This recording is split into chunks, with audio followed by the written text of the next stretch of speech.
बेटी की अदालत। 20 साल की स्वाति के सामने एक गंभीर समस्या थी।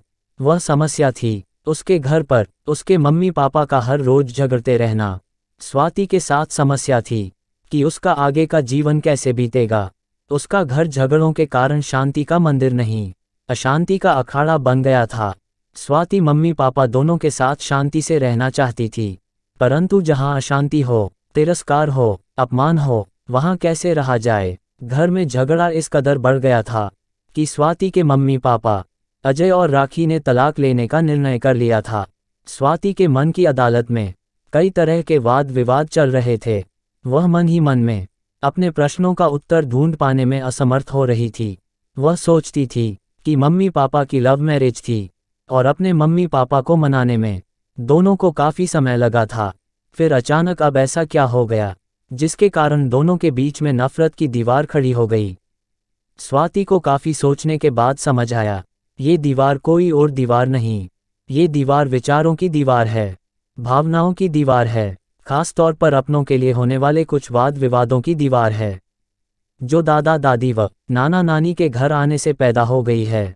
भगवान ने अजय और राखी को स्वाति के रूप में एक सुंदर सा उपहार दिया था, जिसे पाकर वे चाह कर भी अलग नहीं हो पा रहे थे। अजय और राखी दोनों कमाते थे, घर पर सुख सुविधाओं की कमी नहीं थी।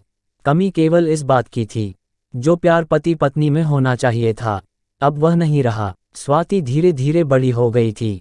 घर पर मम्मी पापा की लड़ाई को देखकर डर जाती थी, कभी कभी रोने भी लग जाया करती थी। ये देखकर वे दोनों शांत हो जाते थे। घर पर दादा दादी जी आए हुए थे। दादा दादी को देखकर स्वाति को तो मानो खुशियों की चाबी मिल जाती थी। दादा दादी भी अपनी पोती को देखकर खुश हो जाते थे। दिन कैसे बीत जाता था इसका तो उन्हें पता भी नहीं चलता था। जैसे ही रात होती, स्वाति का तो मानो सुख चैन खो जाता। रात होते ही मम्मी पापा की वह लड़ाई मेरे कानों को काट खाती।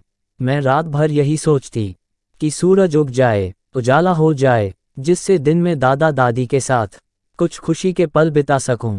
राखी चिल्लाने लगती है, आ गए बिन बुलाए मेहमान, अब हफ्ता 10 दिन यही रहेंगे। इतना सुनकर अजय गुस्से में कहता है, मेहमान किसे कह रही हो, यह मेरे मम्मी पापा हैं, यह इनका घर है, ये यही रहेंगे। तुम्हें इनसे कोई आपत्ति हो तो तुम ही यह घर छोड़कर चले जाओ। स्वाति को अपनी मम्मी का ये व्यवहार पसंद नहीं था।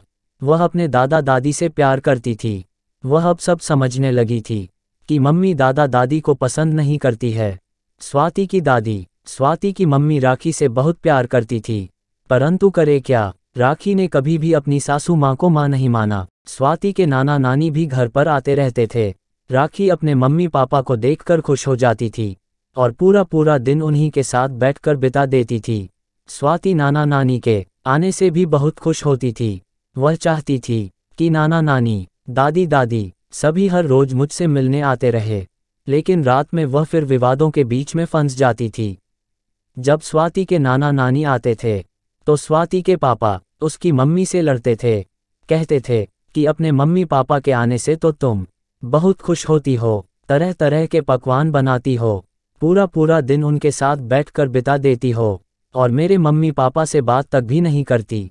स्वाति के मम्मी पापा ने स्वाति को विदेश में पढ़ाई करने का मन बना लिया था। वे स्वाति से कहते हैं, बेटा हम तुम्हें हायर एजुकेशन के लिए विदेश में भेज रहे हैं, वहाँ तुम्हारी पढ़ाई ठीक से हो जाएगी, यहाँ तुम डिस्टर्ब रहती हो। स्वाति विदेश में जाने से मना कर देती है, क्योंकि वह जानती है कि अगर मैं विदेश पढ़ने चली गई तो मेरे मम्मी पापा का तलाक हो जाएगा। तलाक लेने के कारण ही यह मुझे विदेश में पढ़ने भेज रहे हैं। स्वाति अपने मन में सोचती है कि इसका क्या हल निकाला जाए जिससे मैं विदेश भी नहीं जाऊं और मम्मी पापा का तलाक भी नहीं हो। रात भर सोचने के बाद सुबह उठकर वह दादाजी से फ़ोन पर बात करती है और कहती हैं, दादाजी आप और दादी जी दोनों आज ही घर पर आ जाओ, मुझे तुम्हारी सहायता की ज़रूरत है। दादाजी कहते हैं, ठीक है बेटा हम आते हैं। स्वाति फिर नाना जी को फ़ोन लगाती है, कहती है, नाना जी आप नानी को साथ लेकर घर पर आज ही आ जाए और मेरी सहायता करिए। नाना जी कहते हैं, ठीक है बेटा, पर क्या बात है, सब ठीक तो है ना। स्वाति कहती है, सब ठीक है, परंतु पापा से यह मत बताना कि आज हम आ रहे हैं। स्वाति ने बुलाया है। स्वाति के घर दादा दादी, नाना नानी और मामा मामी सभी आ जाते हैं। अजय और राखी सबको एक साथ देखकर चौंक जाते हैं। वे सभी का आदर सत्कार करके सभी के लिए एक बड़ी मेज पर खाना लगा देते हैं। सभी खाना खाकर अपने अपने कमरों में आराम करने के लिए चले जाते हैं। आज स्वाति के घर में शांति थी। स्वाति सुबह का इंतजार करती है। सुबह होते ही सभी के लिए नाश्ता तैयार किया जाता है। नाश्ता करने के बाद स्वाति सभी को ड्राइंग रूम में बुलाती है और पापा मम्मी के झगड़े की बात कहती है। वह कहती है, पापा मम्मी के झगड़े का कारण आप लोग हो। जब दादा दादी आते हैं तो मम्मी झगड़ा करती है, और जब नाना नानी आते हैं तो पापा भी इसी तरह झगड़ा करते हैं। अब मैंने फैसला कर लिया है कि दादा दादी अकेले रहते हैं। मैं उनके साथ रहूंगी और शादी भी नहीं करूंगी, क्योंकि पापा अकेले हैं। दादा दादी किसके पास रहे, मम्मी उन्हें उनके पास नहीं रहने देती। इतना कहकर वह दादा दादी के साथ बाहर चली जाती है। स्वाति को दादाजी कहते हैं, नहीं बेटा, तुम्हें ऐसा नहीं करना चाहिए। स्वाति कहती है, नहीं दादाजी, जब मैं आपके साथ रहूंगी तो मम्मी पापा को अपनी गलती का एहसास होगा और तुमसे माफ़ी मांगने आएंगे।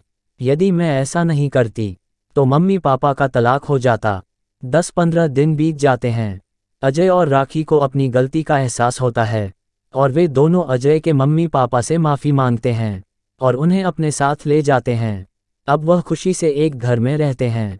निष्कर्ष, हमें अपने मम्मी पापा, दादा दादी और बड़ों का सम्मान करना चाहिए, क्योंकि इनके बिना हमारी खुशियाँ अधूरी होती है। एकता में शक्ति होती है। इन्हीं से परिवार बनता है।